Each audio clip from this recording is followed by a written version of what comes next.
পানির দামে 30 টাকা লিটার, তাইলে ডেলি 16,500 টাকা বিল দিতে হইত।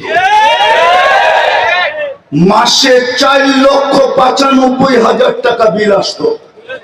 যদি বাংলাদেশ সরকার বিদ্যুতে ফ্রি পেড লাগাইতে পারে, কার্ড সিস্টেম করতে পারে, যতক্ষণ কার্ড আছে টাকা আছে কার্ডে ততক্ষণ বিদ্যুৎ চলমান, টাকা শেষ বিদ্যুৎ অফ।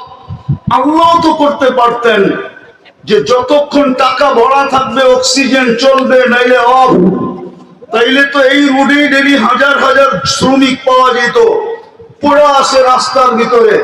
কেউ যদি জিজ্ঞাসা করতো এত মানুষ রাস্তায় পড়ে আছে কেন, বলে অক্সিজেনের বিল দিতে পারে না, এই জন্য পড়ে আছে, অক্সিজেন বন্ধ। পানির দামে 30 টাকা লিটার, তাইলে ডেলি 16,500 টাকা বিল দিতে হইত। মাসে 4,95,000 টাকা বিল আসতো।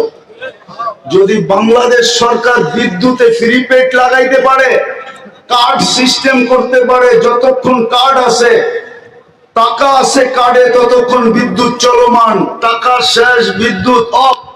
আল্লাহ তো করতে পারতেন যে যতক্ষণ টাকা ভরা থাকবে অক্সিজেন চলবে, নাইলে অফ।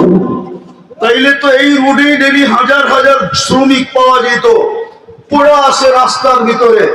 কেউ যদি জিজ্ঞাসা করতো এত মানুষ রাস্তায় পড়ে আছে কেন, বলে অক্সিজেনের বিল দিতে পারে না, এই জন্য পড়ে আছে, অক্সিজেন বন্ধ।